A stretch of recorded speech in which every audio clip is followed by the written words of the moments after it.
Hello guys, and thanks for tuning in to something new that I'm trying here on the channel. I'm going to be actually trying to report some news, and this is going to be the rundown of all the gaming news for this week. So let's go ahead and get into it, shall we? First up, we have a story about the Switch Pro. Before the announcement of the OLED model of the Switch, we had a lot of rumors about it actually being a Switch Pro. Well, imagine a lot of people's confusion when that actually did indeed turn out to be a OLED model. Something a lot of people were not expecting. Pretty much the OLED model is a better screen and much better sound and little tweaks here and there, but that's about it. There's no more power to that. There's no really big upgrades. What you see is pretty much what you get. But the interesting thing here is that Bloomberg actually is reporting that Nintendo is pushing developers to build in 4K resolutions, and that also 11 developers are working on Switch Pro kits, which would ultimately mean Switch Pro is definitely a thing. Of course, Nintendo is denying this, but any company in this kind of position is going to deny their next big thing that they're working on, so it's not too surprising. But the writing is on the wall. If developers are indeed working on 4K games and they are working indeed on Switch Pro toolkits, then no matter what Nintendo says, there definitely is a Pro model. And it's not like this is just some kid on a forum talking about this sort of rumor stuff. This is coming from Bloomberg, so I would take it a little more than just a grain of salt. But that's just me. If we do indeed get a Pro model, it probably isn't going to be for a while. The OLED model isn't even out yet, and it's indeed coming out this week, so I don't really know what Nintendo's doing. I think they should have just jumped right into a Pro model. I don't know why this OLED has to be a thing. I personally think it's a waste, but maybe some people will like it. I don't think a majority will, but maybe I'm out of touch with what people like with Nintendo. I guess this is just more of a wait and see kind of development because we're not going to know anything until Nintendo announces it, which could take a while. It's probably going to be a few years before we actually see a Pro. But realistically it has to happen, or they have to just announce a Switch 2. Because eventually games are not going to be able to be released on the Switch if there's no power upgrade at all. Which also leads an interesting point that if that is the case, is an original Switch going to be able to play Switch Pro games? A lot of very interesting questions to think about here, but that's all there really is in terms of Switch Pro news. Again, we're not going to know anything for a while if it actually ends up being a real thing. I think it is a real thing. It makes sense that Nintendo would be all hush-hush about it, but it sounds like to me that it is definitely a thing. So we just gotta wait and hope on some sort of details later on down the line officially from Nintendo. Next up, we have Sony acquiring Bluepoint Studios. Now, if you don't know who Bluepoint Studios is, they are the people that have remade a lot of games lately. They remade the Ico and Shadow of Colossus collection. They've also are the ones behind the Uncharted HD collection. Also Gravity Rush they have remade, and I believe Flower was redone for the PS4. They also did the Metal Gear Solid collection, and they also did the God of War collection as well. So this studio just has a lot of chops for remaking all these video games, and that's definitely not a bad thing considering a lot of us love the older video games and would love remakes of them. I know a lot of people don't like the remakes or they just want completely new video games. I do understand that as well. But there's no harm in remaking all these beloved video games either. I do think there's room for remakes. However, it's also been announced that Bluepoint's next video game is actually not going to be a remake. It's going to be their own thing, and I'm very interested to see what they can do when they have a completely blank canvas in front of them. I believe they can probably do something amazing, and I can't wait to see what it is. And this also isn't Sony's first acquisition lately. They actually also acquired Housemarque Studios, which did the Returnal game for PS5, and they have done other games but not anything recently. But Returnal was a pretty unique game in itself, with it being a bullet hell sort of game in a 3D space, so I'm kind of excited to see what else they can do. All Sony is doing is acquiring studios, the same that Microsoft has been doing. Microsoft has actually gathered some pretty big names in the last few years, and I'm glad to see Sony trying to do the same. It's just healthy competition at this point, and it's going to end up with a lot of cool exclusive games for each console. And some will argue that exclusivity is a bad thing. I don't think that's the case. I think a lot of competition is pretty healthy, and it's always really been that way among consoles, and I can't wait to see who Sony acquires next. Next, we have some Horizon Forbidden West news. Apparently on Sony's blog this week, they said that the game is shaping up to be a graphical powerhouse of sorts, and they also stated that the main character Aloy is going to look just absolutely amazing, that they have reworked and put a lot more into the joints of the character, which means that there will be a broader range of motion like nothing before, and also that the character's clothes will move along with the character and kind of pull and tug in every direction as they move along and stretch, and that there will be a high graphical level of freckles. I'm not sure why that really matters, and even some peach fuzz. So they are really touting this new graphic fidelity of the video game, which I'm kind of skeptical here because this is also a PS4 game, and I'm not sure how many compromises are indeed going to be made considering there is a PS4 version. In the past, especially when you have a jump to a new console generation, sometimes the older games do indeed hold back the newer version of the game. I'm not saying this is definitely the case, I'm saying it could be a possibility, and that would be highly disappointing, especially with them touting the graphics so much. So I'm kind of waiting and seeing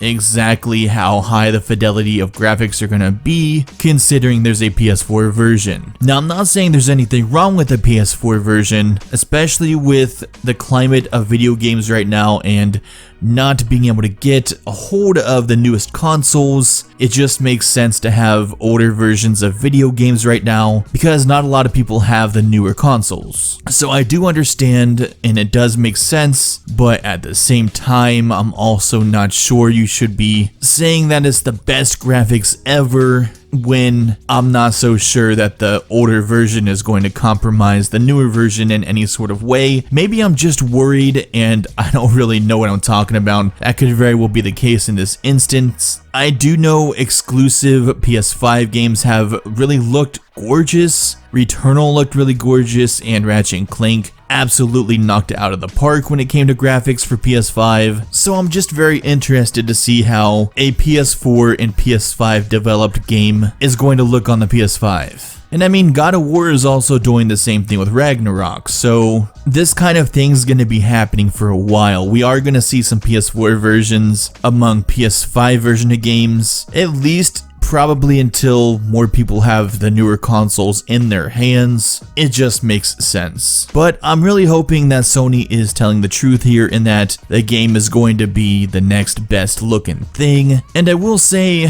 that the first game actually looked really gorgeous, so if anyone can do it, it's them. Next up, let's go ahead and talk about a trilogy of games that everybody loves, and everybody's at least played one of them. The Grand Theft Auto Trilogy.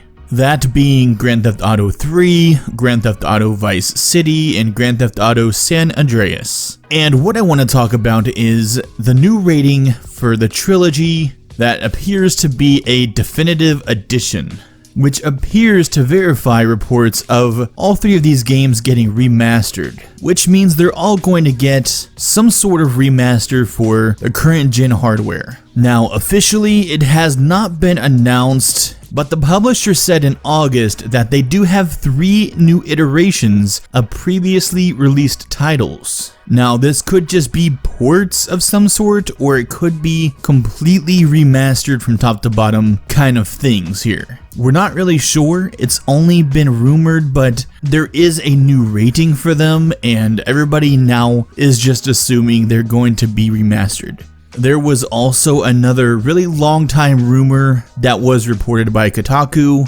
that cites all 3 of the games are being remastered in the Unreal Engine with a mix of new and old graphics. So it sounds like they're going to be updated, but they're going to keep some of the old stuff as well. It's kind of weird. I don't think I've ever heard of something using a different engine and kind of keeping the old and new graphics. And also, of course, there was no kind of comment or anything by a Rockstar employee, so we don't really know. At this point, most of those games have been on pretty much everything, including mobile. So could I see them being completely remastered? Of course I could. Those games pretty much stand the test of time, and all of us at least have one fond memory of playing one of these games. I remember loving San Andreas when it came out, and I also remember loving Vice City as well. So, would I buy these again, especially if they're remastered? Of course I would.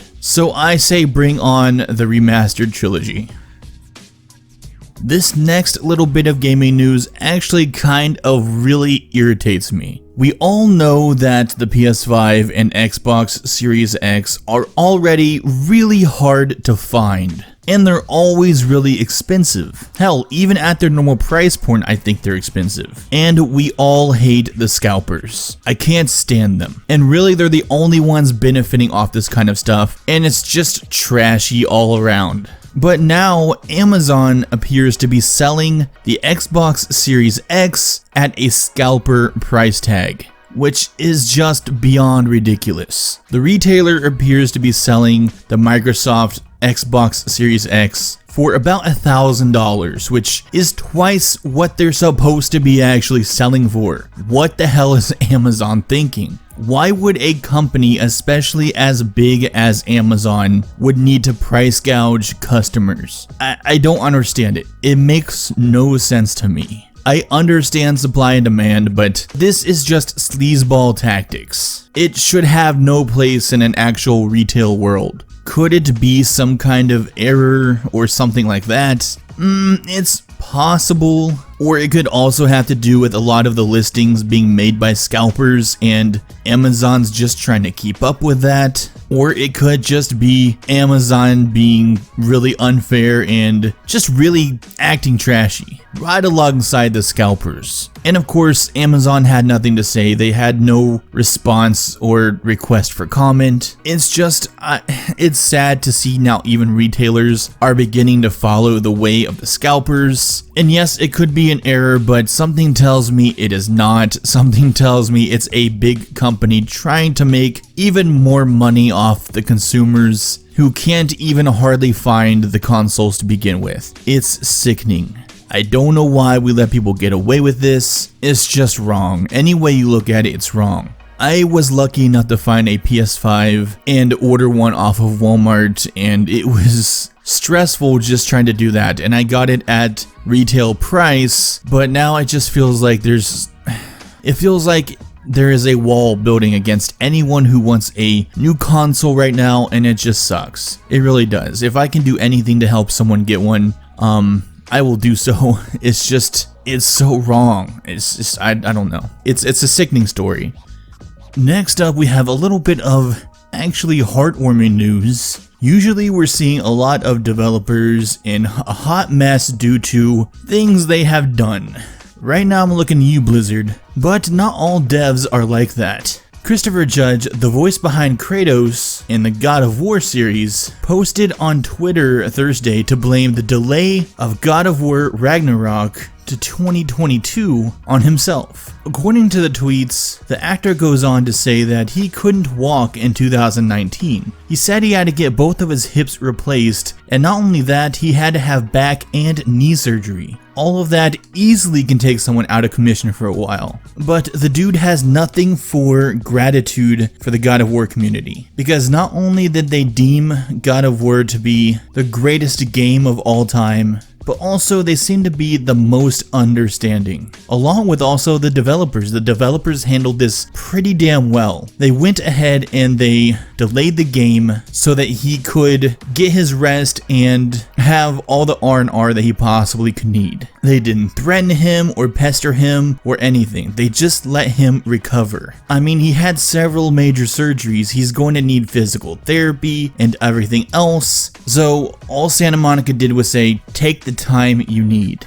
And that seems pretty rare in studios these days. You're hearing everything from an impossible time crunch to get games out on schedule, stuff like sexual harassment, just all kinds of nasty stuff. But Santa Monica seems to be doing the complete opposite, and they're doing it with class. They are letting the dude rest and heal. And yes, even though the game has been delayed, it's been delayed for a pretty good reason. And I also have to hand it to the fans. They're not threatening him or anything saying, oh, you're the reason why we're not getting our game. Everybody's being pretty supportive, and that's pretty awesome.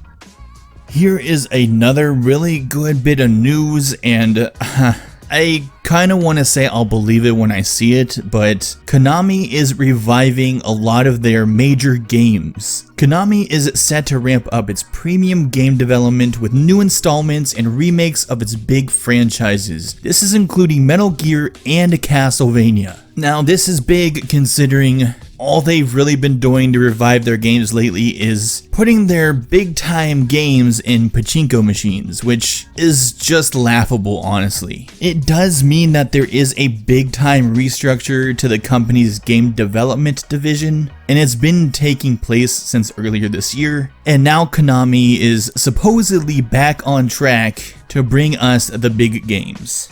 I don't know how much of this I want to believe. They did indeed have a restructuring, and I'm just not certain. I don't trust them as a company right now. They have done a lot of devious things, but we will see. The first of these titles will be a new Castlevania game, and the sources describe it as a reimagining of sorts, and the series is currently in development internally by Konami Japan. So if it's going to be a series, I imagine, I don't know if it's going to be a 2D or a 3D, and I'm really not sure which one of those I want, considering I did love the Lords of Shadows games, but I also kind of miss having a new 2D Castlevania game. So I guess I would take either one, honestly. Or hell, even just have a 2D spin-off of a 3D game like they did with Lords of Shadow. I would gladly take that in a heartbeat. There's also been a lot of speculation and rumors going around that Bluepoint is going to be doing a Metal Gear Solid remake.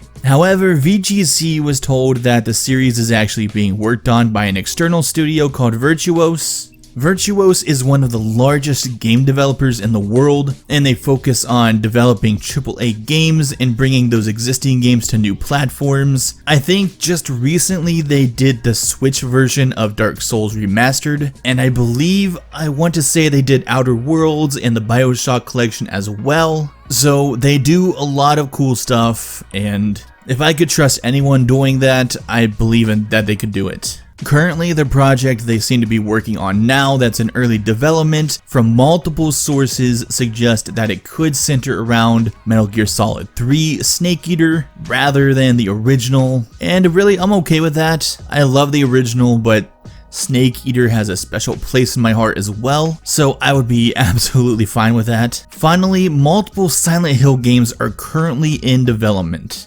Yes, multiple Silent Hill games. And this was reported actually in February by VGC, but other than that, we don't know a lot, honestly, about any of these projects. One of the Silent Hill projects is outsourced to a prominent Japanese developer, but beyond that, that's really it. Who knows when we're going to see any of these projects? I would suspect we won't see these for a few years. A lot of these I'm sure are in early development. Of course, Konami had plenty of time to bring another Silent Hill, so maybe one's been in the works for a while. It's also kind of understood that historically Konami's Japanese bosses have pushed back against Silent Hill games and pitches and stuff like that, and a lot of those titles were never greenlit, so I don't know what to believe here. I think only time is going to tell, and all these games sound pretty awesome, and I'm glad there's new Castlevania games and Silent Hill games and Metal Gear Solid games. Those all sound pretty awesome. I hope that these games, whenever they come out, get a lot of love, and maybe we will even see more remakes and just new games in, other series lines. Maybe we'll get a new Contra game. Hell, maybe we might even get some sort of reiteration of PT. Either way, I'm looking forward to hearing good things from Konami. I'm kinda wary, but I'm willing on hearing them out. Next up, I want to talk about a game I'm actually watching very closely. A leaker teases new Hogwarts Legacy update coming soon. So essentially, a reputable leaker hints that Harry Potter fans will get a new look at the upcoming Hogwarts Legacy action RPG. And they're saying it's going to be coming very soon, at least the preview. The game is pushed back till 2022. But it looks like we're going to be getting a lot more information, maybe even some sort of preview video, something like that. I probably wouldn't hold out on a video, but we'll definitely be getting some type of news. And I do believe this is true because, like I said, the leaker is actually really reputable and has been right about a ton of things in the past. So we will probably get an update at least about this game before the end of the year. And that has me a little bit excited because I do love Harry Potter and I want to know more about this game. Like I've said in the past though, I am a little bit wary because the developers don't have a huge game under their belts, but I'm willing on giving them a chance because I'm a big Harry Potter fan. The same leaker is the actual person that did come forward and say that Insomniac Games was working on a Wolverine game, and they were indeed right. So this same person that is suggesting that we're gonna get some sort of news soon, I believe him. If I had to take a wild guess and determine when we might get some information, maybe we will see something when the Video Game Awards rolls around, and that's gonna be taking place on December 9th. Or maybe we'll get something sooner, I don't know.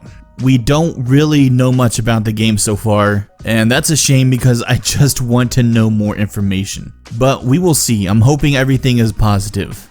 We also have some news about the new WWE 2K22 and that it's probably going to have a general manager mode, and a lot of people loved this from the past games. It let you pretty much manage your own company and make all the matches, and it was just really fun and added an extra layer to the previous games. So maybe all the extra time that they got to spend on this game will actually bring something to fruition that's actually worth playing and isn't a glitch fest. That's what I hope, at least, because the last game was just a horrible mess. It became a meme really fast. And even though there hasn't been a ton of previews and things about this game, we have seen a few clips here and there, but nothing really significant.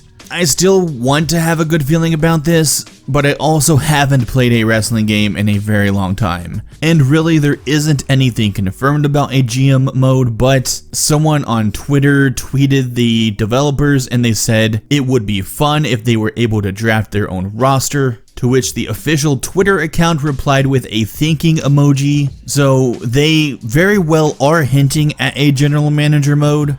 And it's something that the fans have been asking for years to come back, so I'm really actually hoping it does. I think this is one of the developers' last times to prove that they can make a WWE game again, because it was reported a while back that the relationship between 2K Sports and the WWE is seriously strained and that the WWE just isn't really happy. So if this game doesn't do well, it may be the end of 2K Sports making the video games, and maybe that's not a bad thing. I also think there hasn't really been enough competition, but that could change because there is a few wrestling games I have seen in the works, one of them being an AEW game, and we haven't seen much from that either, but I can only imagine that any competition is good competition at this point. The last thing I want to go over is video game releases for this week. and what I'm personally excited for. First up, we have Alan Wake Remastered, which is coming out October 5th on PC, PS5, Xbox Series X, PS4, and Xbox One. And I never did play the original, but it really does look pretty cool, and I think I'm going to end up picking it up. Next up, we have Hell Let Loose, which is this really realistic looking war type of game, and it's coming out for PS5 and Xbox Series X, and that's also coming out October 5th, and that's also going to be an actual PS Plus free game for the month, so if you have a PS5, go ahead and pick that up. Next up, we have Far Cry 6, which comes out October 7th, and it's coming out for PC, PS5, Xbox Series X, PS4, Xbox One, and Stadia. And I don't think I'm going to pick this up right away, because usually these type of games come down in price a lot, so I'm not really going to be picking it up at the beginning, and it's probably a game I can wait on for a bit, maybe pick it up for a good deal during Black Friday if it's available. And really honestly, I need to play the other Far Cry games first, because it feels like one of those games you definitely have to play the previous games to understand fully. And then you have Metroid Dread, which comes out on the Switch October 8th. I'm not really into that. I may still pick it up at a certain point. We all know Nintendo games don't really come down in price, so if you do want it, you might as well go ahead and pick it up now, because if it does have a price drop, it's probably a while from now. And then lastly for this week, we have the release of the OLED model of the Nintendo Switch on October 8th as well. It's just not something I'm into. I don't understand why it's there. I'm probably not the target audience at all. I have a Switch Lite and a docked Switch, and that's really all I need. So I'm not interested in it. If you are, you can get it October 8th if you can find it. And that's really all the releases for this week that I'm excited about. There's more next week I'm excited about, but maybe I will get to them next week. The only other things down the pipeline that are coming along is a Deathloop review and maybe a Hot Wheel review as well. So that's gonna be it, guys. Look forward to those videos coming out soon, sometime this week probably, and that's gonna be it. Thanks for watching, and please stay tuned for more news, previews, and reviews. I'm gonna be doing a lot more soon, and hopefully even a podcast. So stay tuned, guys. Thanks for watching.